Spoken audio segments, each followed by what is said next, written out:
আসসালামু আলাইকুম। আপনি কি পড়াশোনা বা কাজের সময় সহজেই মনোযোগ হারান? চিন্তার কিছু নেই। আজ আমরা শিখব ৫টি সহজ কৌশল যা আপনার ফোকাস বাড়াতে সাহায্য করবে। ১ নম্বর কৌশল, একটি সময়সূচি তৈরি করুন। দিনের কাজগুলোকে ছোট ছোট টাস্কে ভাগ করুন এবং একটি নির্দিষ্ট সময়সূচি অনুযায়ী এগিয়ে যান। এটি আপনার মস্তিষ্ককে সংগঠিত করতে সাহায্য করবে। কৌশল ২, কাজের সময় ফোন থেকে দূরে থাকুন।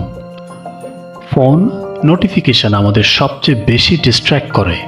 কাজ করার সময় ফোন সাইলেন্ট করুন বা অন্য ঘরে রেখে দিন।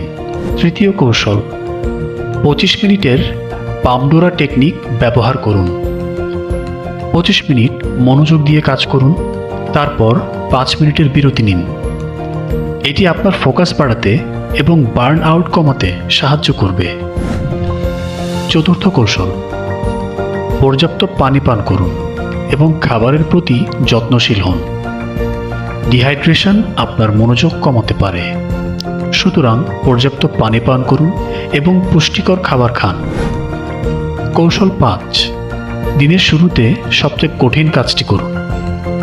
দিনের শুরুতে মস্তিষ্ক সবচেয়ে বেশি সক্রিয় থাকে, তাই গুরুত্বপূর্ণ এবং কঠিন কাজগুলো আগে শেষ করুন।